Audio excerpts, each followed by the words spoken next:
We're going to take some of your questions here today. I do have a breaking story I do want to point out to you before we get going, that Trump's economic approval rating, that's President Trump, his economic approval rating is the highest level it has ever been of this administration.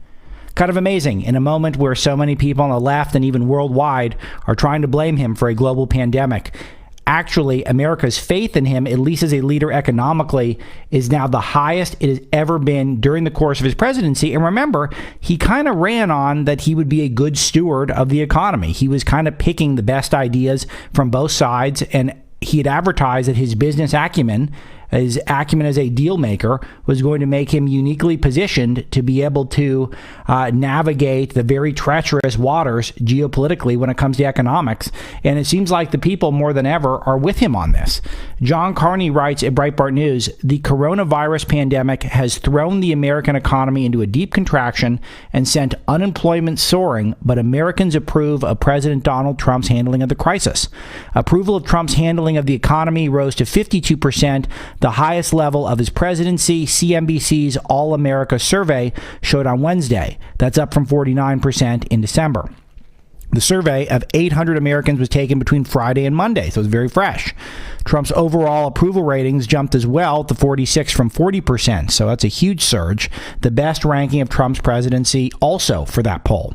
Trump even scored higher marks from Democrats. His approval rating rose to 20% among Democrats, a record high, up from 8% in December. So nearly twice as, exactly 2.5 times as many Democrats kind of dig what Trump is doing at this point. So the high marks are all the more notable because the survey also reveals that 10% of Americans say they lost their job because of the outbreak.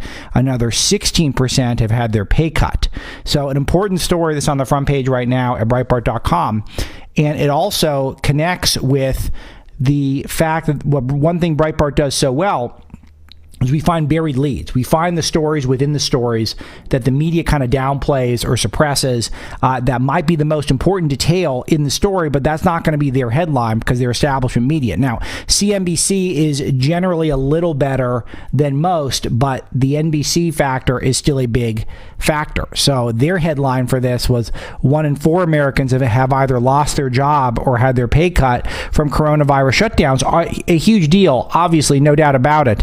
But if you pull out from within the story, you see Trump's approval rating the highest ever economically, and he's surging drastically with Democrats. So this whole narrative, this orange man bad narrative that we talked about a little bit during the Facebook Live yesterday with trying to say that Trump was hyping hydroxychloroquine because he was going to make maybe $100 or maybe $30,000 from this drug, that latest attempt at orange man bad failed miserably, and now the president is actually seeing a surge in approval. And I'm with you on this. And I wouldn't necessarily say he gets an A+ on how he's handling things. I would definitely give him high marks. But I still think that he's the man for the job at the moment. I can't think of an American I would rather have in charge at this moment. And apparently more and more Americans are agreeing, particularly when it comes to economics. So one other story that I'd be remiss if we did not mention, and that is that Bernie Sanders, the socialist, has dropped out of the presidential race. Now, at this point, he was such a long shot. It's hard to see that he was going to go all the way. It's hard to see that he was going to make it to even the convention to contest Joe Biden, because there was one thing about Sanders' candidacy. He was arguably doing worse than he did against Hillary Clinton. Now, arguably because it was a much broader field with more people on the progressive wing, though I detest that expression. It's really the left-wing socialist or democratic socialist wing. There was much more crowded, so that's arguably why he didn't do as well. But his poll numbers were down going against Hillary Clinton. He was losing. He had not gained ground, and he was getting his clock cleaned in all the recent races. And Biden was just picking up not just the big endorsements from political figures, but the media had really thrown down against Bernie Sanders and for Joe Biden. So when he had the party behind him, he had the celebrity class behind him for the most part, the political celebrity. Hollywood more divided, but still overall pretty rosy on Biden. And so Bernie was not going to make it. And there's just no way to get political cachet at this moment where the whole world is focused on global pandemic, economic chaos. So he had no opportunity to come back. So he's out. So big news. And the markets reacted thus far pretty positively. I'll double check since we're in real time.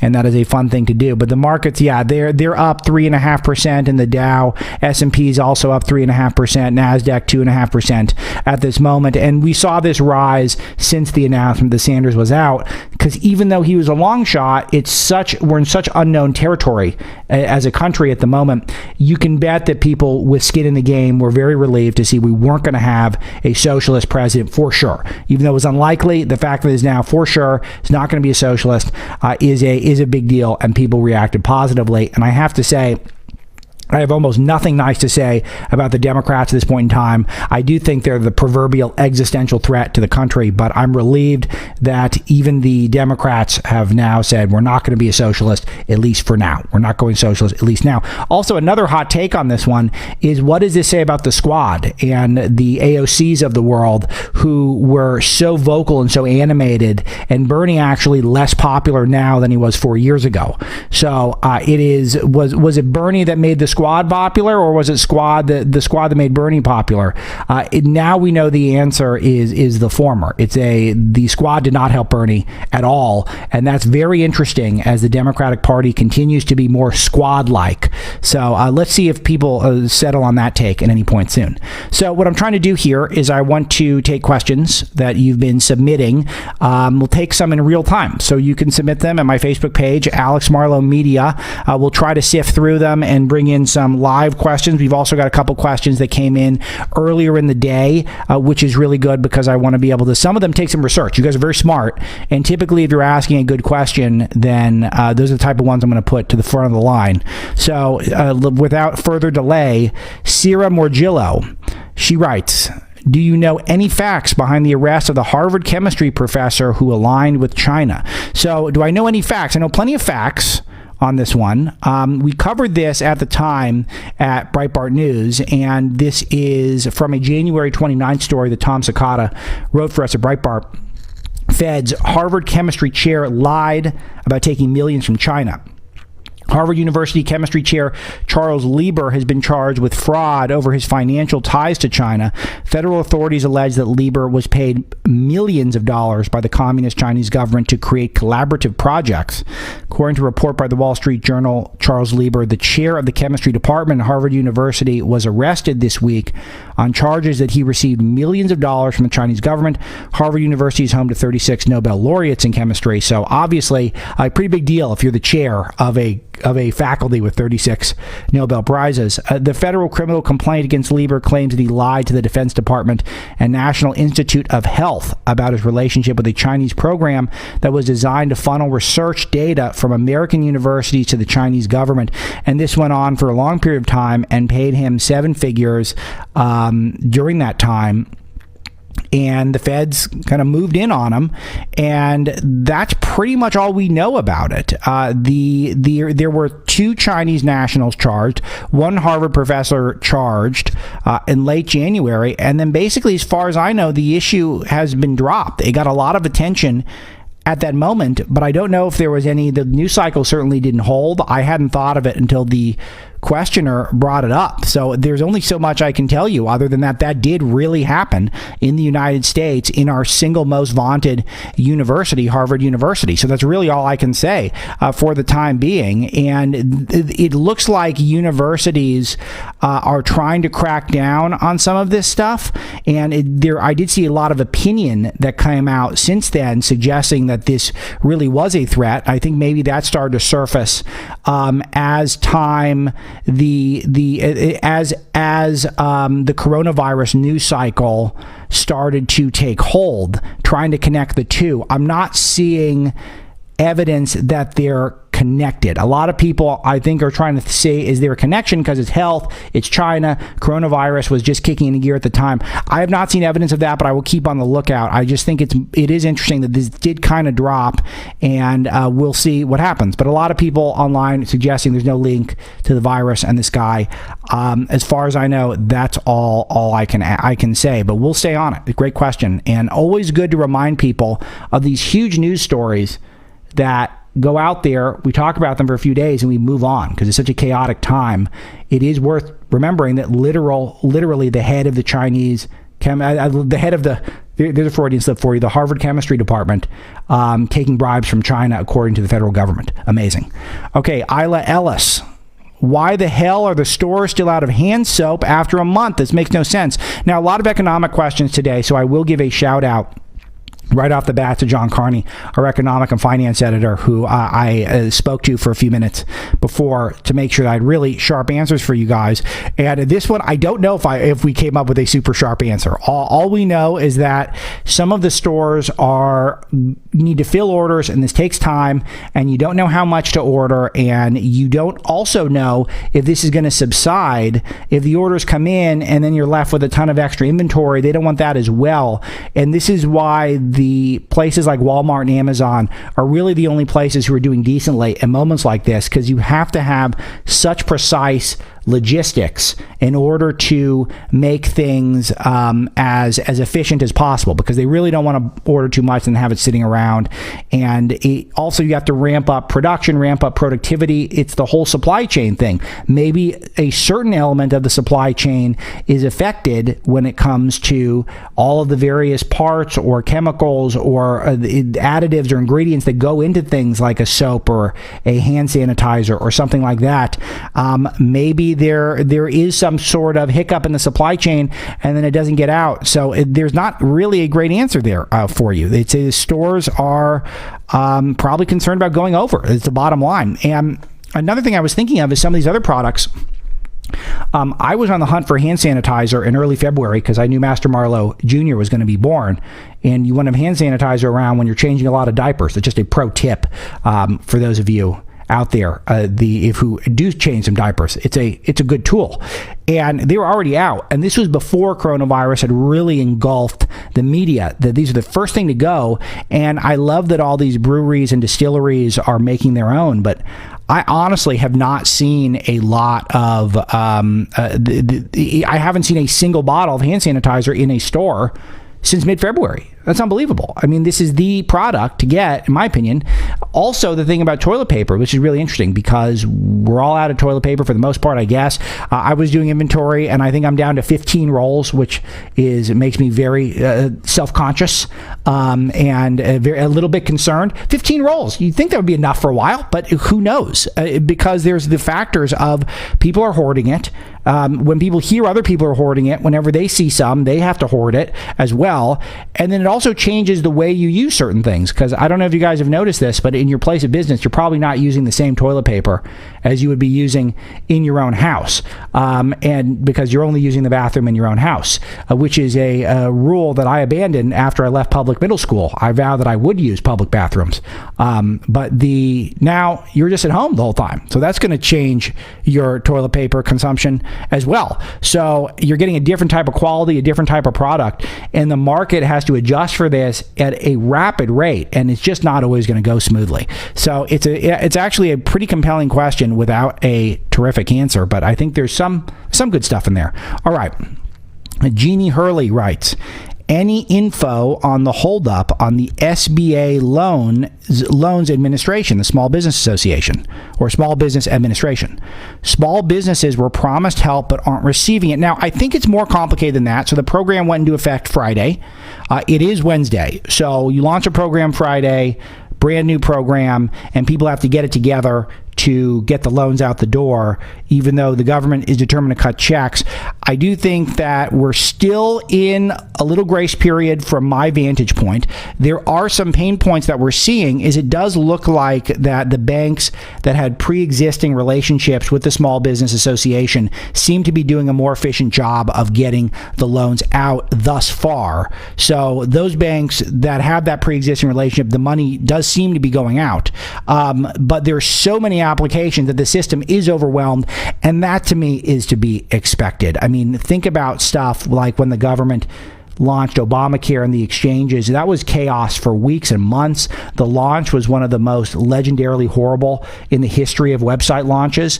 And that was when they had lots of time to prepare. They had months to prepare, if not longer. And then now you've got a situation where overnight we're just launching a huge small business program, and it's just not realistic that everything is going to go that smoothly. So with those that have the pre-existing relationship looking good, and it'll take a little bit of time to get all the applications looked at and approved. So I would keep the faith in this one. Let's not be too pessimistic yet.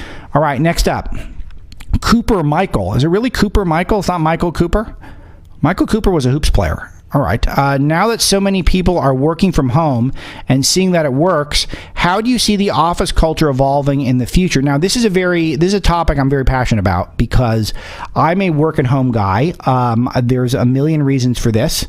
First of all, I always have dogs, and I now have children and dogs, and I sometimes like a break during the day that involves napping. Very important part of my body clock.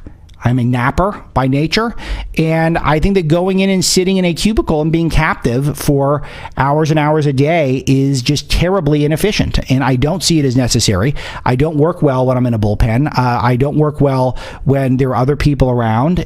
I find it very distracting, and also I'm kind of friendly in person, so I do kind of make small talk and talk to people and try to catch up with them, which is a challenge, but I do think it is a part of life that in office environments. And I just don't see how all this makes for an efficient day. And my goal when I start the workday is to get through my stuff so at the end of the night that I have a little time to be with family. That's kind of my goal every day. And I don't see how going into an office facilitates that. So I'm an extremist in this regard. So a lot of people are working from home and they're seeing that it works. Yes, absolutely. I think that a lot of people are going to say, hey, wait a minute. Why am I going into an office and trapped, and I'm trapped there? And why are you, as my employer, spending a bunch of money to make sure that I have a comfortable environment? And you're paying for snacks, and sometimes you're paying for meals, and you're paying more rent and things like that. And it's that to me doesn't make a lot of sense. It just doesn't make a lot of sense that a lot of businesses that don't require a physical office space have them.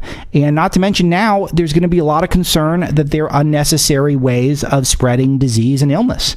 So it's just simply, there is no doubt about it that I think there's going to be a big change. Now, I think some people will probably have the opposite relationship. They'll be dying to just get back into public and just want to see people and want to be out of their homes. So I think that there's going to be a pull in that regard. But for me, I'm very much in the camp that if you can work out your schedule so some of your time is spent at home, I think that's better. I get a ton done. I have no issues working from home. And in fact, I'm a big advocate that I think it does make the day more efficient, because when I need a break at home, I just take a nap and then I go back to work. When I need a break at work, I space out for 2 hours and I stare at something on the internet that is a waste of time, or I just stare at my desk, or I just try to make jokes and or walk to the store. So that's my wiring. I know I'm one individual, but I do think a lot of people are going to figure out maybe they're like I am too.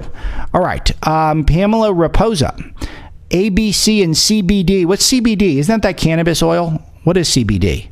News this morning said that the Trump administration knew in November that about the virus and did nothing. Is this true?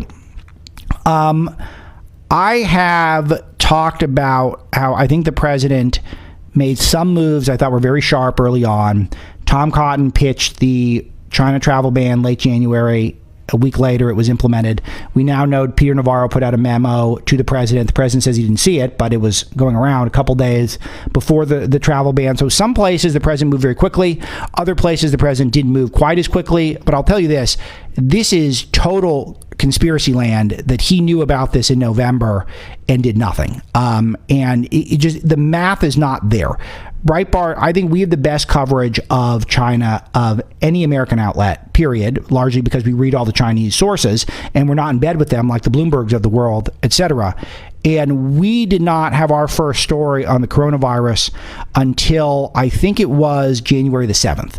The New York Times started covering it around the same time, and it was presented as a mystery pneumonia. So when you hear a mystery pneumonia out of China with zero death toll and not people getting infected widespread, and that's early January, it's hard even then to think this is going to be a global pandemic. Navarro and Cotton were the best on this in American politics, and I swear by that because I talk to them with some regularity, and I know how good they are and how on top of China they are. They were in it mid-late January where they were getting focused on it. So to suggest that Trump knew about it in November, with zero death toll, probably at that point, and zero spread outside of mainland China, and did nothing, it does seem like a media fake news attempt to just try to say Orange Man bad. He's the one who's responsible for it all. And my question there is, wasn't that peak impeachment? And if Trump knew about it, do we have to keep impeaching for the next couple months, or could we focus on the pandemic? How about Xi Jinping? How come China still hasn't been called out? So this is 6 months after that. So all of that is not convincing in my book. So I think that I just don't see it as being a big threat. Just the latest hysteria from the establishment press. All right, Donna Niederer. Do you feel the crisis will benefit Biden because he will not have to speak publicly as much? Great question. Will there still be debates? I hope, because I'm really looking forward to that. I'm looking forward to the debates too. I'm thinking about, will it help Biden? I don't think so. I think this is only going to help Trump, and the evidence being the polls I just said, that 2.5 times as many Democrats like Trump as liked him last week. So he's helping with that group. He's helped himself economically. And I think that what I've likened to is his John Wick press conferences, where he takes on 90 people at a time and just swats them all back and no one draws blood on him. They do make him look good. I'm finding them sort of tedious at this point, and I'm not learning much out of them, but I do think overall it does make Trump look good. When he does these press conferences, he does look like he can take on any challenger, and he's the adult in the room. So and again, you don't have to take my word for it. Look at the polling data. The polling data suggests the president is on the rise. Now, Joe Biden, we talked about how Joe Biden deals with the crisis. He goes on Jimmy Kimmel and talks about that he has to wear a ball cap to get his wife to sleep with him. So he's no plan. He's no focus. Whenever he gets a microphone, he just rattles off a bunch of platitudes. He has no economic plan for the country. He says he's going to do these sort of shadow briefings, which are sort of him being a shadow president. It's not a great look at a time of crisis, and any Republican would get ripped to shreds if they were going to do this. If he had a plan and he presented it in a coherent way, it was markedly different than Trump, and he had credibility on the issue, it would help him, but he doesn't. He has deep ties to China, as we reported at Breitbart, with Hunter Biden cutting sweetheart deals with Beijing companies. That is number one. And number two, he was against the China travel ban in January and called Trump a xenophobe for it. And then now he's taken it back, and now he's for it. So I think the opposite. I think this really hurts Biden. I believe there will be at least one debate, but I don't even think Trump wants to debate. If Biden is the nominee and Biden does not come up with some sort of genius, brilliant vice presidential pick, I think despite all this, Trump is still so far in the driver's seat, he's probably not going to want to have debates, even though Biden is not a tough vote for him. So I think that maybe he'll have one. I predict there'll be one debate, at most two, and I hope I'm wrong, because I would love it if there were 10. So we'll see. Maybe Trump will want to do 3. That would be awesome, but I don't see it at this point. All right, let's see. Eric Kuda. Hey, Alex. We discussed how China controls most of our shipping ports. We need to take them back. This is not true, thankfully. I had John Carney look into this specifically to answer your question, Eric. And in fact, it's even better that China was trying to take over the port of Long Beach, one of the biggest ports in Los Angeles, and Trump blocked it. So this was just back in 2019. There's also an effort to take over Southern California port, and I think it was 2018 by the Saudis, and that failed as well. Experts still concerned about China's influence at U.S. ports, though, according to sort of some shipping trade the online sites that we were looking at in preparation for this question. And so I don't think that we're totally out of the woods on this, but it's not nearly as bad as the question is framed. There's always a concern, though, that if we crack down on China, which we will, and there are not things coming over in crates, there'll be fewer things coming over in crates, this does affect our ports, because our ports are largely, they service Chinese companies and shipping. So that will have a lot of ripples in the economy. There's just no doubt about it. But I don't know if it's fair to say, in fact, I know it's not fair to say China controls our ports. They certainly have certain influence over our trade flow, and this is an area of concern. Wow, it sounds like Master Marlow is not happy for some reason. This is penetrating my soundproof walls. So that's some good screaming. Powerful lungs. Okay. Good question there. Okay, let's go. Let's continue.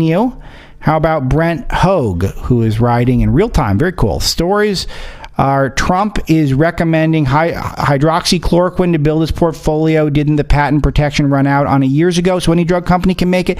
Absolutely. So hydroxychloroquine was invented, I think, early 2000s. The way it works with our patents with drugs, it's 10 years, and then it goes to generics. I think even though Plaquenil is the brand name for hydroxychloroquine, we don't say Plaquenil because that is only one of several ways to get it. So that's the main one. Like, that's the Advil of Advil for ibuprofen is Plaquenil for hydroxychloroquine, but you don't hear the word Plaquenil. You hear hydroxychloroquine because there are at least 6 companies that are making it. So yes, it is Trump getting a fraction of his portfolio in hydroxychloroquine is so beyond fake news. In fact, Brent, I spoke about this specifically in yesterday's online Ask Me Anything on Facebook, so just scroll down the page and you can get that explanation, and there's a great article on it at Breitbart.com as well. All right.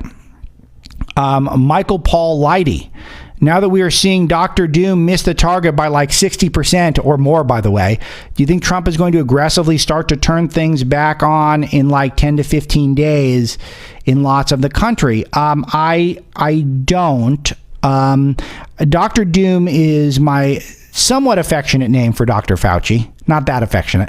And I don't say that because he's necessarily wrong about stuff. I say that because he's presented, ever since I've been paying attention to him, a very gloomy perspective of what's going to happen. That, indulging these models that suggest well over 1 million people are going to die. Looking at the death toll now, that number is probably going to be under 100,000, or almost certainly will. And it might even be closer to, I don't even want to say, but it could be far, far lower than that. And so his doomy predictions are obviously hurt the economy immeasurably. And I don't say this to attack the man. I just say it that when you put out these models and the economy stops on a dime because of these models, that it does make you Dr. Doom. It's true. So it's not to say that he's a bad scientist or bad doctor. It's not trying to be an attack. I'm just trying to illustrate a situation where the entirety of the United States stopped for the first time that we've ever seen ever based off of these models, and they're all proving to be false. So that said, I think we're pot committed to the 30 days to slow the spread. So I think the month of April is shot economically. I do think if the numbers continue to flatten, then by the end of April, we will see certain parts of the economy open. But again, could go longer. And I guess because Trump is such a savage sometimes, he will do, in a good sense of the word, he could break that. But I think we're going to go all the way through April, and then we're going to see some parts of the economy opening up.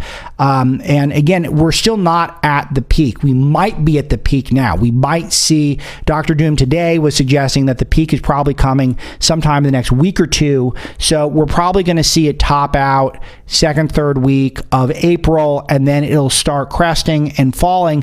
But that still doesn't mean there aren't going to be a ton of new infections and new hotspots. So I think we're a ways off, but I do think that it'll be very interesting to see how far off these numbers go. All right. Before we go to the last question, I want to say something specifically to folks who are my SiriusXM audience. I want to say how appreciative I am of the truckers out there. And they are really, aside from the frontline healthcare workers, some of the people who are working the hardest in tough conditions.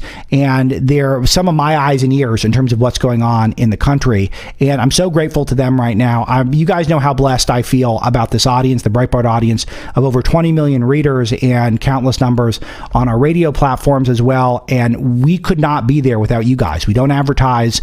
We don't get a lot of good press. I don't know if you noticed that, but it's all about word of mouth and you guys backing us and supporting us.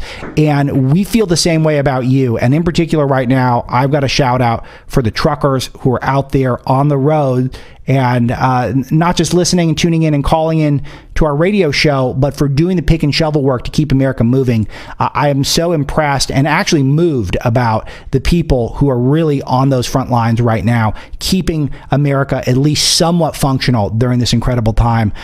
So hats off to you guys, my truckers, as the president might say. All right, last question today. Kathy Wilson Weaver. Do you think this will change education for the better, more homeschooling? I hope. Yeah, again, for sure. And again, who would want to go to college for $50,000 a year when the economy is so economically uncertain? Who would want to take on a bunch of student loans when really overnight you could just lose your job and lose everything now? A third of the country could be experiencing that. A bunch more of the country is going to experience pay cuts, layoffs, etc. So that is, I think, that at a college level, yes, and I think some people will find they kind of dig the homeschooling, which is what they've been doing as families. So I, of course, think that that will be a positive that comes from all this. Now, how many people will go for this? I don't know, but I do think more people do homeschooling, which I support. I think fewer people will go to the four-year universities, which I support. So overall, this can only be a positive. And I should say that there's some online places that are doing great work. We had Dennis Prager on radio this week from PragerU. We had some wonderful folks from Hillsdale College who are making some of their incredible online curricula available for free during this time. There's a lot of resources on the internet that are out there. And I would submit that if you're listening to me and some of my colleagues in talk radio, you're probably getting a better lesson day to day than your average school. Not all schools. Some teachers could bench press me. I'm not suggesting all of them, but a lot of them really can't. And let's be honest with you. And schools a lot of the times are just providing four walls and daycare. And I think a lot of parents are going to be realizing that when they spend all this time with their kids during this time. Incredible questions. Thanks so much for everyone who is involved at Breitbart. A lot of people to thank. Amanda House, Matt Purdy, Kenny Preston, Zenny Fong, all helping make this possible. John Carney also with the research. So these are really fun. We're going to keep doing these. Probably it'll go down to a couple times a week. We've done 3 this week, but I don't see any reason not to keep them going. And you guys are so sharp and you make me smarter, which I appreciate. So thanks for listening. I'm Alex Marlow.